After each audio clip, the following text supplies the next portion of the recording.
여러분, 열왕기상 18장에 정말 하이라이트와 같은 대목입니다. 지금 하나님의 사람 엘리야가 아합의 우상을 섬기는 이 바알의 선지자들 또는 아세라를 선지자들 850명과 영적 대결을 시작했지 않습니까? 그 영적 대결의 종목이라고 말할 수 있는, 그래, 단을 쌓고 거기에 송아지 각을 떠서 하늘에서 불이 내려오는 신이 참 신인 것을 알게 하자. 그런데 너희가 먼저 해보라 라고 먼저 제안을 했죠. 마치 공격권을 넘겨준 겁니다. 아침부터 정오가 넘도록 아무리 소리치고 몸부림치고 미친 척하고 심지어 자해를 하는 그런 행동을 해도 꿈쩍도 없었습니다. 그래 엘리야가 오죽했으면 조롱했지 않겠습니까? 묵상하는 거냐? 아니면 자는 거냐? 아니면 외출을 했던 거냐? 여러분, 이것이 바로 하나님의 사람 한 사람이라도 당당한 것입니다. 여러분, 한 사람이 천을 감당하고도 남는 것이죠. 믿음의 사람은 숫자에 연연하지 않습니다. 850명이면 어떻습니까? 믿음으로 서 있는 이 한 사람 엘리야는 하나님의 역사를, 하나님의 일하심을 믿고 있는 것입니다. 그렇기 때문에 믿으니까 여러분 최후 승리를 믿기 때문에 우리는 염려하지 않고 평안할 수 있는 것이죠. 30절 말씀해 보면 이제 엘리야가 시작합니다. 모든 백성들에게 가까이 오라고 얘기하고 있습니다. 여러분 왜 이렇게 얘기했을까요? 이 대결을 시작할 때 엘리야가 이 구경 온 백성들, 이스라엘 백성들에게 분명히 말했지 않습니까? 나는 하나님을 섬길 것이다. 너희는 어느 편에 설 것이냐? 이거 아니었습니까? 그때 백성들의 태도를 한번 기억해 보십시오. 성경 말씀대로 한다면 머뭇머뭇거렸습니다. 뭐 쭈뼛쭈뼛댔겠죠.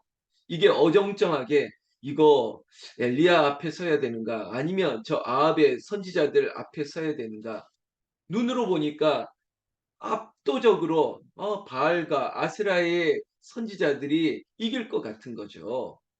믿음이 없으면 다수결의 원칙으로 따르고 야 이게 대세구나. 아 이게 이렇게 될 수밖에 없네. 눈으로 보면 이런 믿음 없는 눈으로 보면 그런 숫자 보고 돈 보고 외모 보고 그런 겁니다. 그러나 믿음이 있는 사람은 우리가 알고 있는 믿음에 대한 성경 구절 중에 바라는 것들이 실상이고 보지 못하는 것들이 증거이지 않습니까? 하나님이 하실 일들을 믿음으로 내다봐야죠. 야 850대 1 뻔한 싸움. 그래도 우리가 어디에 서야 될지 이 믿음 없는 갈팡질팡 양다리 서 있는 이 백성들에게 그래 이제 봤지 않느냐. 너희가 선택하지 못했던 너희가 갈등했던 저 850명이 하루 종일 아니 6시간 이상 그렇게 아무리 소란을 떨어도 하늘에서 어떤 불씨 하나 내려오지 않았다. 이게 그들의 눈에 확인됐지 않습니까? 그러니까 두 번째, 이제 내게로 가까이 오라. 지금 30절 말씀에는 이제는 변화가 감지되었습니다. 어떻게 됐습니까? 엘리야가 내게로 가까이 오라 했더니 백성이 다 그에게 가까이 갔다는 거죠. 여러분 이것이 여론이라고 하는 것이고 이것이 백성들의 약함이고 아니 이걸 좀 긍정적으로 평가한다면 솔직함이죠. 그래 850명 아무것도 아니구나. 저 바알과 아세라가 진짜 신이 아니구나. 그 마음에 이제는 확인이 되고 있는 거죠. 그러면서 이제는 엘리야가 내게로 가까이 오라라고 하니까 이제 마음이 움직이기 시작했다는 겁니다. 여러분 예수님께서 도마에게 했던 말 기억하십니까? 십자가에 죽으시고 부활하시고 나타나셔서 보지 않고 믿는 자가 복되도다. 여러분 이것도 좋습니다. 그러나 기도하는 이 자리에 있는 우리들, 우리 북한산 기도원 홍은절교회는 보이지 않는 것을 통해서도 믿음으로 믿고 나아갈 수 있는 이런 결과 가운데 가는 믿음보다 더 월등하고 우월하고 압도적인 믿음, 우리는 그래도 앞으로 나갑니다. 이거죠. 오늘 우리가 불렀던 찬양처럼 앞으로 전성을 향해 나아가세. 우리는 믿음을 보고 나아가는 그런 기도하는 사람 되기를 주의 이름으로 축복합니다.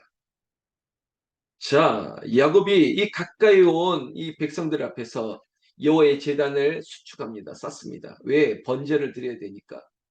그런데 특별합니다. 야곱의 아들들의 지파의 수요를 따라 이 엘리야가 12개를 돌로 이렇게 쌓고 있다는 거죠. 의미가 뭡니까? 바로 이스라엘, 유다는 하나라는 것입니다.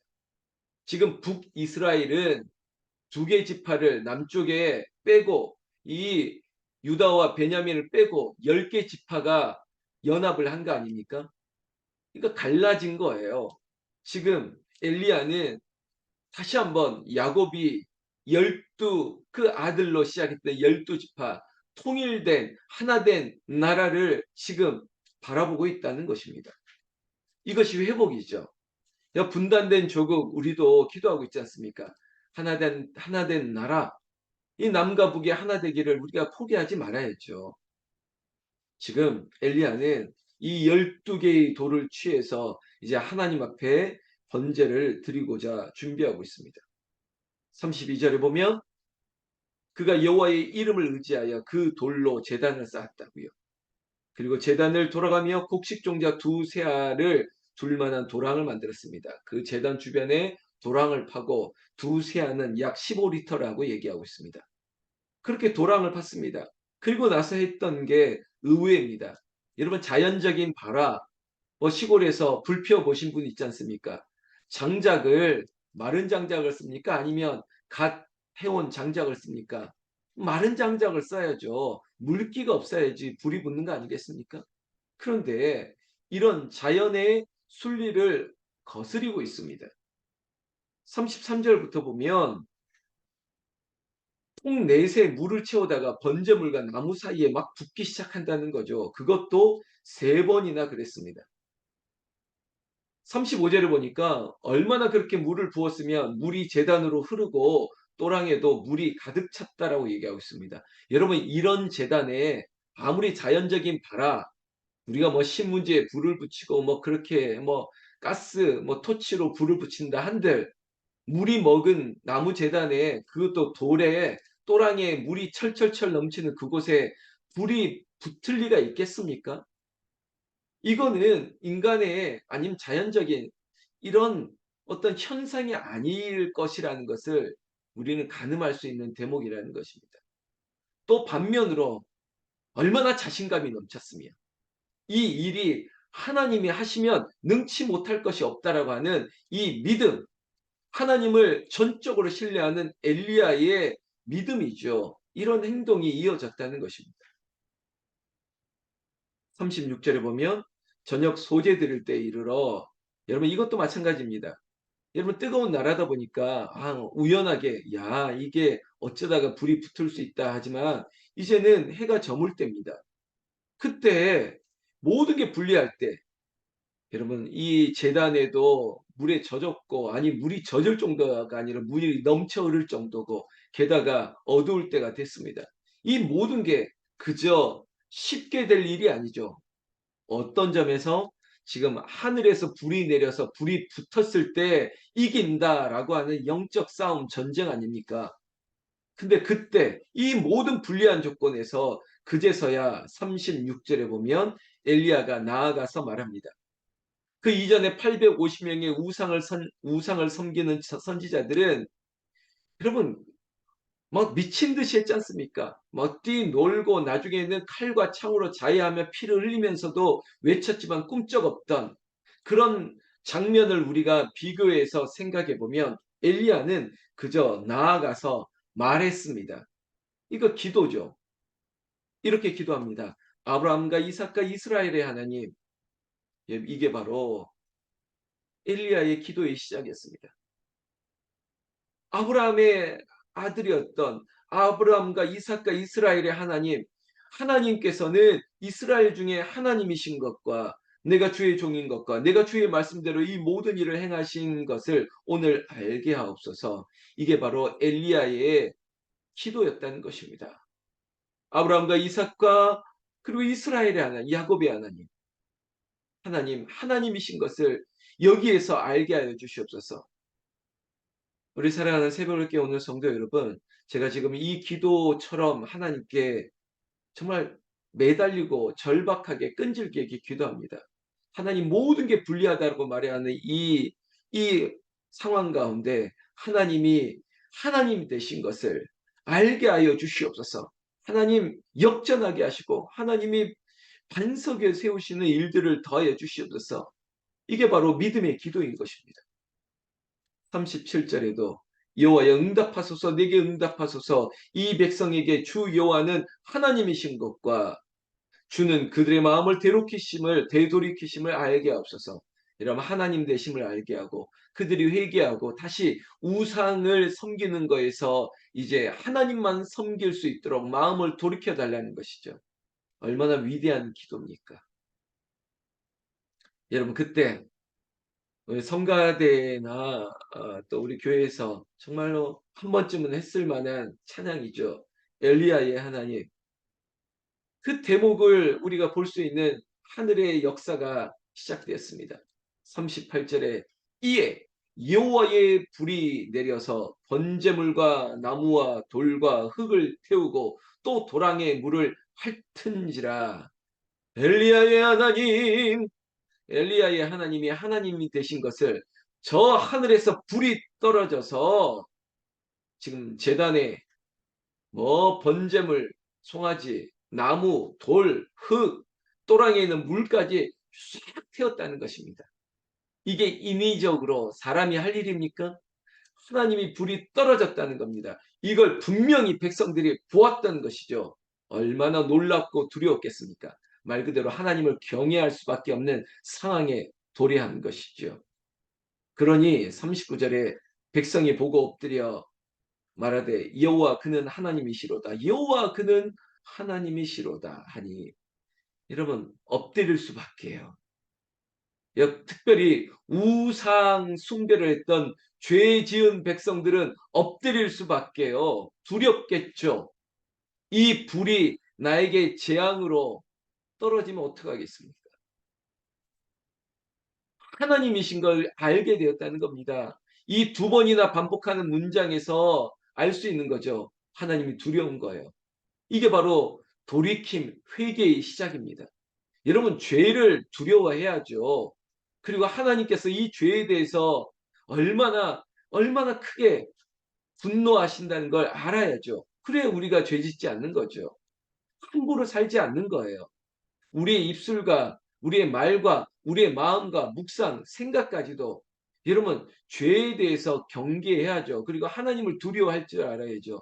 그렇게 함부로 말합니까? 그렇게 함부로 행동합니까? 그렇게 잣대를 판단하고 그렇게 하나님 보시기에 악함을 유지해야 될 그게 있을 수 있겠습니까? 지금 백성들은 그거예요. 야, 우리가 바알과 아세라를 이 하나님이 하나님 되신 것을 알지 못하고 그렇게 죄악을 저질렀느냐? 엎드릴 수밖에요. 40절에 보면 엘리야가 그때 이 백성들에게 말했습니다. 바알의 선지자를 잡아 죽이라는 겁니다. 여기에 무슨 긍휼과 자비가 있겠습니까? 여러분 단호해야 되는 것입니다. 죄에 대해서는 단절해야 돼요. 이거 뜨끔미지근하게 마치 처음 자세 기억하십니까? 이 편에 설 거냐 하나님 편에 설 거냐 뜨끔미지근해서 머뭇거리고 양다리 걸쳤던 그 백성들 하나님은 누구보다도 이 백성들을 알기 때문에 여러분 하나님께서 여지를 완전히 끊어버리시는 거예요. 자 바알과 아세라 저 선지자들을 다 죽이라는 겁니다. 그러면 이걸 잔인하라고 말씀하지 마시고 내 백성들의 마치 성경 말씀에 있지 않습니까? 너의 기질과 너의 다 아시기 때문에 이걸 남겨두지 않게 하는 거예요. 이거 그냥 남겨뒀다면 또 돌아갈 수 있으니까. 그래서 하나님께서 이 부분까지도 너무 섬세하게 디테일하게 아시고 이들을 딱 끊어버린 것입니다. 그리고 나서 여러분 41절부터는 또 다른 사건이 일어났습니다. 기억하십니까? 엘리야가 아합에게 이 나라에 비가 내리지 않을 것이라고. 이슬도 내리지 않을 것이라고. 그게 약 3년 6개월의 시간이 흘렀습니다. 그런데 이 불이 내린 사건 이후에 아합에게 가서 당당히 말합니다. 그래 이제는 이 백성들이 하나님인 것을 알게 되었기 때문에 이런 자비와 긍휼을 베푸는 것입니다. 이제 비가 내릴 것이니까 준비하라는 것입니다. 근데 문제는 이것도 믿음입니다. 아무리 봐도 지금 비가 내릴 어떠한 개연성이나 여지나 기미가 보이지 않아요. 그럼에도 불구하고 엘리야는 42절에 보면 그의 머리가 무릎 사이에 껴서 그렇게 기도를 하는 겁니다. 얼마나 피곤하고 힘들었으면 생각해 보십시오. 850대 1의 영적 대결 그저 입만 가지고 기도했다라고 생각하실까요? 아니요. 아마 짓눌리는 영적인 피곤함이 찾아왔을 것입니다. 제가 요즘 그걸 알겠어요. 제가 아침에 새벽에 그리고 밤에 기도를 계속하다 보니까 이게 얼마나 기도가 노동이라는 것을 알게 돼요. 정말 나가 떨어지겠더라고요. 지금 엘리야가 이런 전쟁을 치르고 영적 전쟁을 치르고 나서 또다시 이제는 불을 내려달라가 아니라 비를 내려달라고 하는 기도를 하려고 하니까 힘이 없어서 이렇게도 기도했을 것이고 또 절박함으로 또 기도했겠죠. 여러분 이 기도는 믿음의 기도입니다. 그래서 43절에 보면 그의 종에게 자 구름이 일어났는지 보고 오라고 바다 쪽을 한번 보고 오라고 어떤 비구름이 오는지 그런데 사원이 보고 갔더니 아무렇지도 않은 거예요. 그렇지만 엘리야는 포기하지 않습니다. 또 가서 보라 또 가서 보라 7번이나 44절에 보면 7번째 이르러서는 그 종이 와서 말합니다. 아 엘리야 선생님 내가 보니까 저 바다 쪽에서 이 손만한 작은 구름이 일어났다는 거예요. 이게 무슨 말일까요? 어쩌면은 부정적인 말일 겁니다. 아이고 저 손바닥만한 저 조그만 구름이 일어나긴 일어났는데 저게 무슨 비가 내릴 구름이겠습니까? 라고 하는 부정적인 반응일 수도 있겠죠. 그럼에도 불구하고 여러분 손바닥만한 구름이 일어났다는 겁니다. 여러분 이게 바로 미랄과 같은 아주 작은 믿음만 있어도 가능하다는 겁니다. 여러분 한 사람만 있어도 돼요. 정말 기도하는 한 사람만 있어도 하나님께서 교회를 일으키시는 거예요. 작은 구름이 일어났더니 지금 엘리야는 이렇게 얘기합니다. 아합에게 당당하게 자 이제 비가 내릴 거니까 빨리 마차 타고 빨리 저 밑으로 내려가라고 급하다고.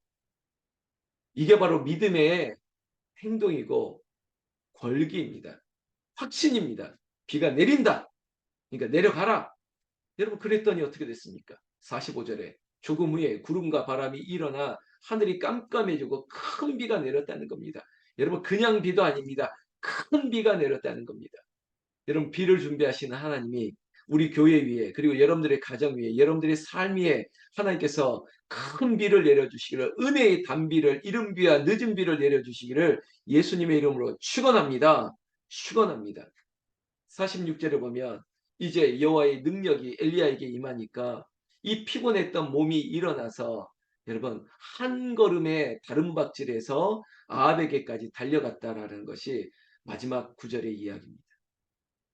사랑하는 새벽을 깨우는 성도 여러분 그리고 또한 이 소나무 향기를 또한 다른 시간대에 보시는 성도에 이르기까지 엘리야처럼 우리가 믿음으로 승리합시다. 그리고 믿음으로 힘을 냅시다.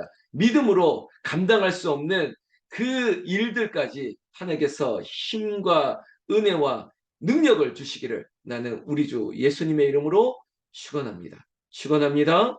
기도하겠습니다. 하나님 아버지 새벽을 깨우는 여기 있는 한 분 한 분이 엘리야가 되게 하여 주시옵소서. 정현욱 권사님, 고윤숙 권사님, 하정남 권사님, 이복희 권사님, 양우순 권사님, 최재신 전사님, 안성호 권사님, 박형민 사모님, 정순아 집사님, 문희순 권사님, 정현숙 권사님, 황경숙 권사님, 하나님 엘리야처럼 엘리야의 하나님 그리고 주 여호와 그는 하나님이시로다 그것을 알게 하는 간증과 체험이 있게 하여 주셔서 하나님 기도할 수 있도록 회복할 수 있는 힘을 건강을 더하여 주시고 우리 북한산 기도원 홍은절 교회가 이런 불이 떨어지는 역사 큰 비가 내리는 역사 하나님의 기적의 역사를 보게 하여 주시옵소서. 우리 주 예수님 이름으로 기도 올리옵나이다. 아멘. 아멘.